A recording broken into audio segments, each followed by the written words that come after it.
Viewers, आज हम एक टॉपिक डिस्कस करते हैं। ये प्योरली एडवोकेट्स के लिए, लॉयर्स के लिए, उन लोगों के लिए जो क्रिमिनल लॉ पे प्रैक्टिस करते हैं और उन लवाहिकीन के लिए जिनका कोई जो है पुलिस की कस्टडी में या एजेंसी की कस्टडी में मारा जाता है, शहीद किया जाता है या उसको अरेस्ट किया जाता है, उसके बाद छोड़ दिया जाता है, 1-2 दिन के बाद उसकी डेथ हो जाती है।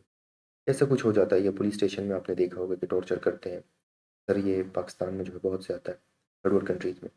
तो ये जो एक लॉ बनाई गई है जिसका नाम है प्रोटेक्शन अगेंस्ट कस्टोडियल टॉर्चर जो है, इसको हम डिस्कस करते हैं। ये क्रिमिनल लॉयर्स के लिए बहुत अच्छी चीज़ है। इस लॉ के तहत जो है हम देखते हैं जो पुलिस की जो एक पावर थी, जो जुल्म की अलामत समझी जाती थी, जैसे पुलिस यूज़ करती थी, उसको इन्होंने कर्ब कर लिया, जो उसको कंट्रोल कर लिया। तो ये क्या है, इसको थोड़ा सा हम आज डिस्कस करते हैं कि ये जो बिल पास हुआ 2022 में, अक्सर लोगों को इसका नहीं पता। मैं इसलिए इस पे डिस्कस करने आया हूँ क्योंकि बहुत से लोगों को इस चीज़ का नहीं पता था। बहुत अच्छी डेवलपमेंट है। तो इसके हिसाब से जो है पुलिस एक हिसाब से थोड़ी-सी जो है सिविलाइज़्ड होगी। अगर आप किसी के साथ कोई ज़ुल्म होता है पुलिस कस्टडी में, किसी और एजेंसी कस्टडी में, तो इसके तहत जो है वो सारे लॉज़ मौजूद हैं। इसका क्लेम यूज़ कर सकते हैं और इसके तहत जो है आप अपना केस जो है फाइल कर सकते हैं। इसको हम देखते हैं कि इसमें क्या कुछ है। मेन पॉइंट्स देखते हैं, डिटेल में नहीं जाता, ये अवेलेबल आपको मिल सकती है। ये जो ऑर्डिनेंस है ये पास हुई है नवंबर 4, 2022 में। इसका जो नाम है ये आप देख लें, इसमें लिखा हुआ है एन एक्ट, ये इसका नाम रहा, an act to provide protection to a person during custody from all acts of torture perpetrated by public officials. तो इसके तहत जो है आप जितनी जो मतलब एक कोई हो सकती है, ठीक है, आप कह लें कि कस्टडी में जो है अगर डेथ होती है, कुछ होती है तो उसमें करते हैं। तो इसमें हम ये पहले डिटेल्स बताएंगे। पाकिस्तान जो है यूनाइटेड नेशन चार्टर जो है उसकी कन्वेंशन का टॉर्चर एंड क्रूअल इनह्यूमन वगैरह के सिग्नेटरी है। उसके बाद फिर इस्लामिक व्यू पाकिस्तान की बात, आर्टिकल 14 की बात करते हैं कि हर इंसान की जो एक इज्जत नफ्स है। फिर लॉ बताती है कि क्रिमिनल जो है टॉर्चर वगैरह के खिलाफ जो है पाकिस्तान के अंदर ये लॉ मौजूद है। इसमें आते हैं, शुरू में टाइटल की बात करती है, जो इसका जो टाइटल है इस केस का, वो टाइटल, एग्जैक्ट टाइटल ये है, torture and custodial death prevention and punishment act 2022। जिसको सर्च करना हो आप इस नाम से इसको सर्च कर सकते हैं। तो ब्लू कर रहा हूँ, हाईलाइट कर रहा हूँ, torture and custodial death prevention and punishment act 2022। तो ये इसका नाम है, इसके तहत जो आप सर्च कर सकते हैं, इसको आप पढ़ सकते हैं। तो ये जो एक्ट है ये पूरे पाकिस्तान के लिए है, ठीक है? तो कोई ये ना समझे कि किसी मुल्क की पार्ट में ये नहीं है, तो पूरे पाकिस्तान की। और it shall come into force at 1, तो मतलब ये इन्फोर्स हो चुका है, ये इम्प्लीमेंट हो रहा है। अब इसके अंदर डिफिनेशंस बताई गई हैं कि एक्ट क्या होता है, अमल, एजेंसी उसमें क्या है, एजेंसी में फेडरल इन्वेस्टिगेशन एजेंसी, जिसके सामने एजेंसी लग जाती है, जैसे FIA, federal investigation agency, CIA हो गई। तो इस हिसाब से मुख्तलिफ जो एजेंसीज हैं उसके अंदर जो पाकिस्तान के अंदर ऑपरेट करते हैं। फिर कोर्ट जो है, जो कानून है आपका क्रिमिनल प्रोसीजर, उसकी बात करेगी। कंप्लेंट जो है आप जुडिशल मजिस्ट्रेट के पास जो अपनी एक इस्तिगासा जिसको कहते हैं कंप्लेंट, वो दायर करते हैं, ये वो हो गई। फिर कंप्लेनेंट जो बंदा दायर करता है उसके बारे में बात करें। कंसर्न डिवीजन, फिर मिनिस्ट्री ऑफ टू मिनिस्ट्री जिसको इशू कर जिसका ताल्लुक होगा, जो महकमा होगा, ये उसकी बात करें। कस्टडी जो है ये बहुत इंपॉर्टेंट, थोड़ा सा इसको एक्सप्लेन भी इन्होंने किया। कस्टडी क्या चीज़ होती है? आया सिर्फ पुलिस पकड़े वो जिम्मेदार है? तो ये कहती है कि कस्टडी इंक्लूड्स ऑल सिचुएशन, तमाम जो इस तरह की सिचुएशंस, हालात होंगे जिसमें एक बंदे को पकड़ा जाए, डिटेन जो है रखा जाए, पकड़ा जाए, और उसको जो है अपनी आज़ादी से महरूम रखा जाए, including a public official or by any other persons working in an official capacity irrespective of legality, nature and any place of such action। समझ आ गई? तो इसमें ये नहीं है कि सिर्फ वो अपने पुलिस स्टेशन में आप किसी को बंद कर लें। कोई बंदा सरकारी ओहदे पे होते हुए किसी भी दफ्तर में, किसी भी जगह, अगर किसी के आप घर जाए तो आपको सरकारी अफसर आपको अपने घर में रोक लेता है, बंद कर लेता है, या कोई दफ्तर में किसी के आप जाते हैं वो आपको बंद करके रोक लेता है, तो सरकार की कुर्सी पे बैठ के किसी भी जगह पे कोई अगर बंदा आपको अरेस्ट कर लेता है, जो कि फॉर्मल अरेस्ट नहीं होती लेकिन आपको अपने काबू में करने की कोशिश करता है, तो वो कस्टडी के ज़मरे में आती है और उसके ऊपर ये लाश लग जाती है। तो फिर ये इसको एक्सप्लेन करती है क्या होता है। वो कहते हैं एक कस्टडी होती है जुडिशल कस्टडी, जिसमें अदालत जो है मुलजिम को पुलिस के हवाले करती है, कंसर्न जो एजेंसी होती है जैसे नेब हो गई, एफआईए हो गई, उनके हवाले करती है, ठीक है? And all form of temporary and permanent restraint upon the movement of person by इतना इतना। तो एक कस्टडी तो ये हो गई जो लीगल होती है। दूसरी जो है, a person shall be deemed to be in custody during search, arrest, seizure का। दूसरी होती है जैसे पुलिस ने, किसी ने आपके घर पे छापा मारा, रेड पड़ गई, तो उस टाइम आप मूव नहीं कर सकते, बाहर नहीं जा सकते, किसी एक जगह पे एरिया को बंद किया, सर्च ऑपरेशन शुरू हो गई, तो आप कस्टडी में आ जाते हैं। तो ये उनकी मतलब सिर्फ़ लाज़मी नहीं कस्टडी के आपको कमरे में बंद किया जाए। आप अपने घर के अंदर भी कस्टडी में आ सकते हैं, आप किसी रोड के अंदर एरिया में जो है वहाँ पे भी कस्टडी में आ सकते हैं। तो ये सारी जो है कस्टडी के अंदर आती हैं और इस कस्टडी में आपसे जो कुछ भी हो वो इस लॉ के अंदर डिस्कस होगा। फिर वो कहता है क्रूअल और इनह्यूमन और डिग्रेडिंग ट्रीटमेंट।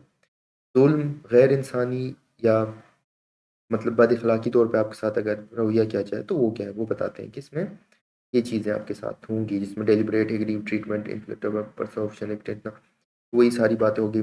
कस्टोडियल डेथ, वो कहता है बंदे की इंसान की मौत हो जाए जब वो पुलिस नहीं मतलब वो कस्टडी में हो तो उसमें जिसकी डेथ हो वो कस्टोडियल डेथ कहलाती है। डायरेक्टली और indirectly by and attributable to acts of torture committed upon the deceased while in custody. तो जब वो कस्टडी में था उसके ऊपर जो टॉर्चर किया गया, जुल्म किया गया है, उसकी वजह से उसकी मौत हो जाए, बेशक वो डायरेक्ट हो या इनडायरेक्ट हो, तो वो कस्टोडियल डेथ में आती है। अब इसकी एक्सप्लेनेशन क्या है? कस्टोडियल डेथ में वो कहता है कौन-कौन सी है? पुलिस के कब्ज़े में आप डेथ हो जाए, प्राइवेट किसी ने आपको बंद किया किसी जगह पे, मेडिकल प्रीमिसेस में, जैसे आप किसी हॉस्पिटल वगैरह फँस गए कहीं पे, पब्लिक प्लेस में या किसी पुलिस की गाड़ी के अंदर कहीं पे भी आपको मारा जाए, पीटा जाए, जिसकी उसकी डेथ हो जाए, तो वो जो है कस्टोडियल डेथ में आ जाता है। दूसरी कस्टोडियल डेथ जो है, where death of person after the release. अब ये भी इम्पोर्टेंट चीज़ है। एक तो ये है कि आप पुलिस की या किसी की कस्टडी में आपको मारते हैं, पीटते हैं, टॉर्चर करते हैं, आपकी डेथ हो जाती है, इतना डराते हैं कि हार्ट अटैक हो गया, कोई होगा, आपकी डेथ हो गई। दूसरी जो इम्पोर्टेंट पॉइंट है वो भी बहुत इम्पोर्टेंट है। अगर पुलिस आपको या कोई भी एजेंसी आपको कस्टडी में रखती है और उसके बाद आपको छोड़ देती है और छोड़ने के बाद जो है आपके ऊपर इतना शायद तशद्दुद किया गया था या इतना टॉर्चर किया था, छोड़ने के बाद भी आपकी डेथ हो जाती है। आप उसको जो छोड़ दिया, घर पहुँचते ही या पता चला 2-3 हॉस्पिटल है, उसकी डेथ हो गई। तो वो डेथ भी जो है कस्टोडियल डेथ के अंदर काउंट होती है। तो ये भी उसमें ये नहीं कि पुलिस ने मारा-पीटा और छोड़ दिया, वो कहा कि जनाब वो तो हमारे पास उसकी डेथ नहीं हुई, बाहर गया तो उसकी डेथ हो गई, नहीं। छोड़ने के बाद भी उसकी डेथ होती है तो वो कस्टोडियल डेथ कहलाएगी। तो ये बहुत इंपॉर्टेंट एस्पेक्ट इस कानून का जो कि बहुत मुफ़ीद है। फिर एक और चीज़ है कस्टोडियल रेप। हमारी तरफ बलूचिस्तान की तरफ जो है ये बहुत कम है। लेकिन हमने देखा है सिंध, पंजाब की तरफ जो है ट्राइबल एरियाज़ में कस्टोडियल रेप का कॉन्सेप्ट कम है। लेकिन सिटीज़ की तरफ, पंजाब की तरफ आप देख लें या कराची, सिंध की तरफ देख लें, तो मॉडर्न सिटीज़ जो अपना कहते हैं वहाँ पे कस्टोडियल रेप का जो कॉन्सेप्ट है वो बहुत ज़्यादा है। अक्सर हम देखते हैं कि लोग कहते हैं हमें जब कस्टडी में रखा है तो हमारे साथ जो है रेप हुआ है या हमारे साथ सेक्सुअल असॉल्ट हुआ है, सेक्सुअल अब्यूज़ हुआ है। तो ये चीज़ भी अगर हो कस्टडी के अंदर तो इसको भी ये डिफ़ाइन कर रही है कि इसमें अगर आप कोई आपकी कस्टडी में आपने उसको सेक्सुअली अब्यूज़ करने की कोशिश की, इधर-उधर हाथ लगाने की कोशिश की या उसकी इज़्ज़त लूटने की कोशिश की, तो वो ये लॉ उसको कवर करती है, उसकी पनिशमेंट्स भी हैं। अभी क्या हो रहा है मुख्तलिफ़ डेफ़िनेशंस को हम डिस्कस करें कि क्या कुछ हो सकता है। फिर आगे नेक्स्ट पोर्शन ये डिस्कस करेगा कि अगर ये हुए तो उसकी सज़ा क्या है? तो उस पे हम जाते हैं। अब गवर्नमेंट की बात करते हैं, गवर्नमेंट मतलब वो कहते हैं फेडरल हो या प्रोविंशियल हो, कोई भी गवर्नमेंट हो सकती है। नलिफाइड कंप्लेंट, अच्छा, अब इसमें ये बात करी, एक तरफ तो वो ये लॉ पास कर रही है कि ये सारी चीज़ें हो तो पनिश हो सकती है। दूसरी तरफ वो ये भी कहती है कि इस कानून का गलत इस्तेमाल ना हो। तो ये ना हो कि किसी बंदे के साथ कुछ हुआ नहीं और वो जानबूझ के झूठा इल्ज़ाम लगाए और एक एप्लीकेशन फ़ाइल करे कि जनाब कस्टडी में मेरे साथ जो है रेप हुआ है या मेरे साथ ये हुआ है या पता चले वो ये कहे कि मुझे मारा-पीटा गया है, हालाँकि ऐसा कुछ भी ना हो। अगर इस तरह कुछ होता है, ऐसी कंप्लेंट दायर की जाती है जो झूठ पे मबनी हो, तो फिर जो है उसकी भी सज़ा होगी। तो मतलब झूठा अगर आप कंप्लेंट दायर करते हैं उसकी भी सज़ा होगी, उस पे आगे जाएँगे। पर्सन जो है इंसान, इंसान है, पब्लिक ऑफ़िशियल सरकारी जो बंदा होगा वो होगा। इसके बाद टॉर्चर की अब बात करता है कि टॉर्चर में क्या-क्या है। टॉर्चर में वो कहता है जिस्मानी तौर पे आप उसको सज़ा दें, किसी भी तरीके से कुछ भी दे दें, चाहे लटकाएँ, चाहे जो भी करें, जिस्म के साथ जिस सज़ा का ताल्लुक होगा, एक टॉर्चर वो होगा। और उसके बाद जो है चाहे बेशक आपने उससे कोई मतलब कोई बयान लेना है, कुछ भी लेना है, कुछ भी करना है, लेकिन आपने अगर उसको टॉर्चर किया फिज़िकल वगैरह तो वो टॉर्चर के उसमें आ जाता है। फिर उसके बाद विक्टिम कौन है, एग्रीव पर्सन कौन है जिसके साथ ज़ुल्म हुआ, ये उसकी बात कर रहे हैं। फिर हाँ, फिर ये बात करता है जैसे हमें अक्सर बाकी लॉ वालों को, क्रिमिनल लॉ वालों को ये चीज़ पता है कि अगर पुलिस कस्टडी में, किसी भी कस्टडी में और आपने जो बयान दिया, उसकी कोई वैल्यू नहीं होती।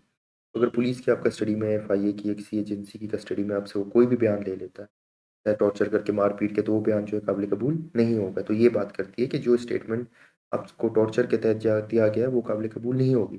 हमने अक्सर फ़िल्मों में देखा है, इंडियन फ़िल्मों वगैरह में, पुलिस जो है मारती है, पीटती है और टॉर्चर करती है और बयान निकलवा लेती है और वो कहते हैं दे दिया, फँस गए। नहीं, इस तरह नहीं होता। जो बयान आप अदालत के सामने देते हैं वही काबिल कबूल होती है, उसके अलावा कहीं पे आपने किसी को बयान दिया वो काबिल कबूल नहीं होती। इस हिसाब से अगर आप अरेस्ट होते हैं, आपको टॉर्चर का खतरा है तो पुलिस जो कहती है आप उसको मान लें, क्योंकि वो साबित एडमिट होना ही नहीं है जब तक आप खुद ना मानें।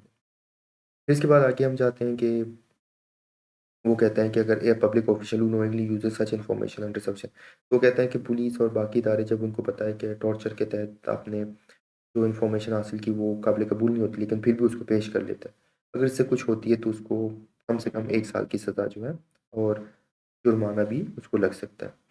इस हिसाब से आगे हम चलते हैं, एक्यूज़्ड ऑफ कमिटिंग इतना-इतना, फिर ये श उसकी बात होती है। अच्छा, फिर कस्टडी ऑफ फीमेल्स की बात करते हैं, अगर फीमेल्स को अरेस्ट किया जाए तो क्या होगा? तो फीमेल शिविलियन और टू एक्सटेंड वो कहते हैं कि जैसे पाकिस्तान में एक मामूल बना हुआ है, फ़िल्मों में हम देखते हैं कि एक बंदा गायब होके भाग गया तो फीमेल्स को जो है उनके घर की औरतों को जो उठा के उनको कब्ज़े में लेते हैं और उनसे बयान ले लेते हैं। तो ये कानून इसकी इजाज़त नहीं देती। वो कहती है आप किसी भी फीमेल को कोई भी इन्फॉर्मेशन हो किसी के रिलेटेड के लिए आप नहीं उठा सकते। अगर किसी के बेटे ने, हस्बैंड ने कोई क्राइम किया, भाई ने, उसकी बहन, अम्मी, बीवी, उसको आप नहीं उठा सकते कि आप मजबूर करें कि बयान दे कुछ, आप इस तरह बिल्कुल भी नहीं कर सकते।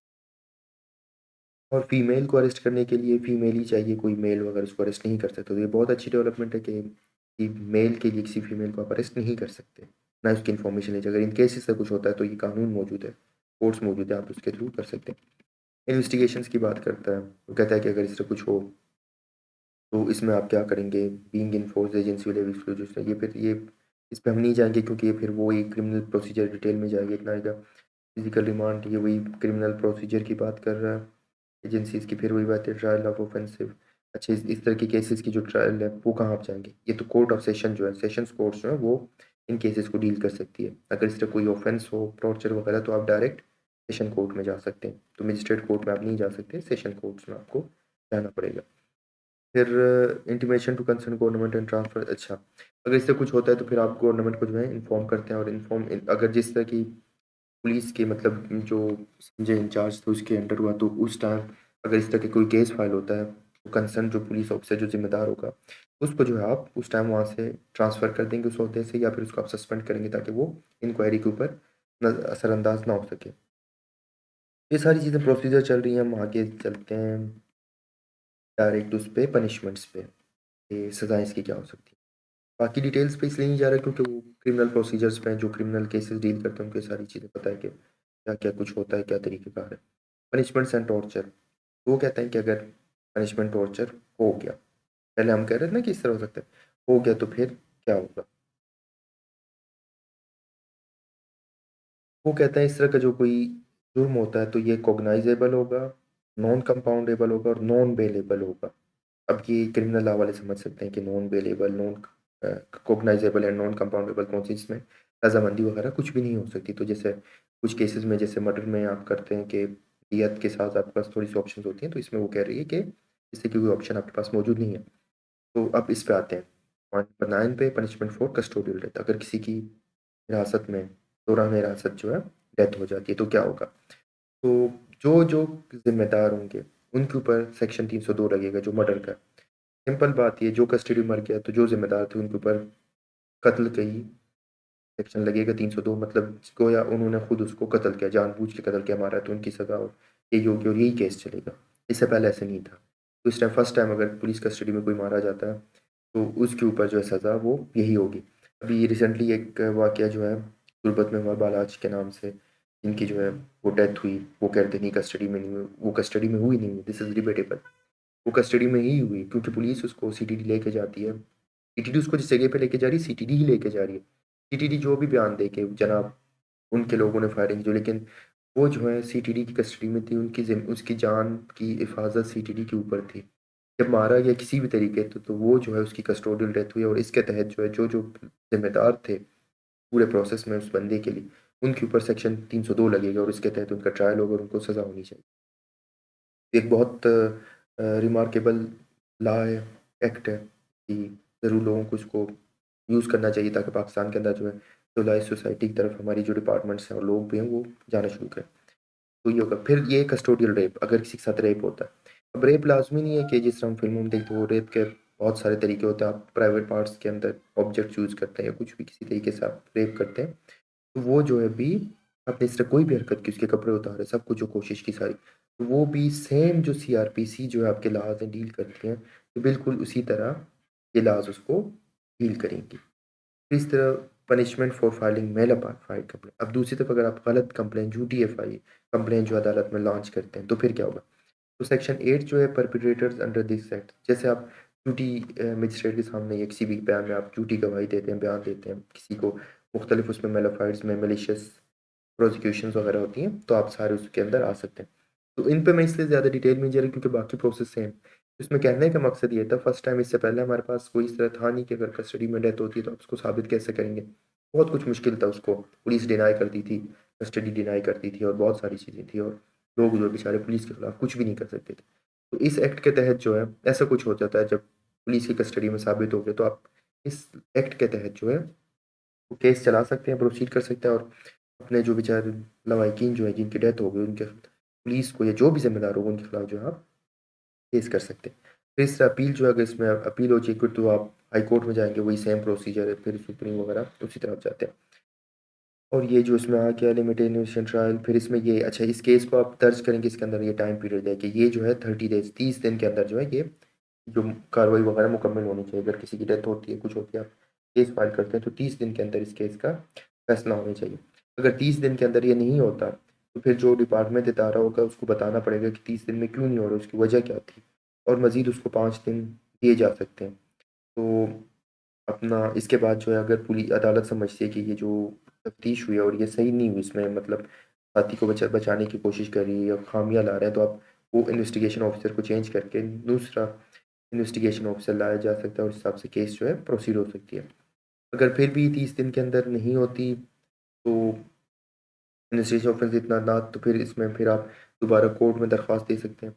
अच्छा, इसमें ये है कि इस तरह के केसेस को जो है आप अपना अ, जब ट्रायल किया तो इसमें एक तो एफआईए को एम्पावर किया गया था, आप उसको भी फाइल कर सकते हैं, एजेंसीज़ को, ठीक है, एफआईए को। दूसरी तरफ आप कोर्ट तो वैसे ही आपके पास है, हर केसेस में आप उसको यूज़ करते हैं। तो फिर ये फिर वही बात है, फिर ड्यू डेट इतना हो गया, स्पेशल प्रोटेक्शन।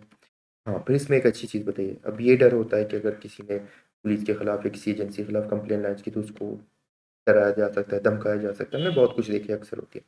तो ये जो है उसको स्पेशल प्रोटेक्शन दी, क्योंकि ऐसा पर्सा बंदा शख्स जिसने जो है इस तरह की कोई कंप्लेंट लॉन्च करनी है, जिसके साथ ऐसा हुआ हो, विक्टिम है या कंप्लेनेंट उसकी तरफ फैमिली की तरफ से या कोई गवाह जो गवाही दे, तो उसको जो है स्पेशल प्रोटेक्शन जो है ये देगी और वो जो है सेशन कोर्ट उसको देगी। ये नहीं है कि वो कंप्लेंट दर्ज की, पता चला वो भी गायब हो गया, मारा गया या धमकी दी गई, तो उसको जो है प्रोटेक्शन अदालत देगी। फिर उसके बाद जो है पास एंड इतना हो गया तो कोर्ट डिस्पोजिशन इतना एक not previous remedies nothing in the schedule remedies इतना विक्टिम वर्चुअल अप्लाई इतना overwriting provision code duties of government remove difficulties. तो ये बाकी बिल्कुल सिंपल है, बाकी वही चीज़ है, इसलिए उसको हम डिस्कस नहीं करते क्योंकि जैसे बाकी रूल्स में डिस्कस होती हैं कि पावर वगैरह, उस पर हम नहीं जाते। तो ये उम्मीद है आपको समझ आ गई है। तो क्रिमिनल लॉयर जो है ख़ासकर जो क्राइम के साथ डील करते हैं उनके लिए बहुत अच्छा एक्ट होगा। मेरे हिसाब से इनको पढ़ना चाहिए, देखना चाहिए और उसको प्रैक्टिस में लाना चाहिए, क्योंकि यहाँ पे अक्सर ये होता है कि हम कहते हैं कि मतलब मसला हल हो गया बस, केस बरी हो गया तो बस ठीक है, ख़त्म, खैर है, मार-पीट हो गई, कोई बात नहीं। तो इस हिसाब से इस एक्ट को देखना चाहिए, इसको इम्प्लीमेंट करना चाहिए, बहुत अच्छी चीज़ है। तो क्रिमिनल लॉयर्स जितने भी हैं, मेरे हिसाब से इस केस को देखें, समझें और जो लोग हैं, पब्लिक को भी बताना चाहिए कि अगर उनका कोई बंदा लवाहिकी जो है वो अरेस्ट होता है और उसके साथ टॉर्चर होती है कस्टडी में या अगर रेप होता है, कुछ होता है, तो वो इस्लाह के तहत जो है केस फाइल कर सकते हैं और उनको बाकायदा अदालत से प्रोटेक्शन भी मिल सकती है। तो उसको ज़रूर यूज़ करें और इस हिसाब से जो है कानून को भी मदद दें ताकि हमारे माशरे को, सोसाइटी को, कि वो बेहतरी की तरफ जाए और मतलब सिविलाइज़्ड होती जाए आहिस्ता-आहिस्ता। आई होप आप लोगों को समझ आ गई है। Thank you. अल्लाह हाफ़िज़।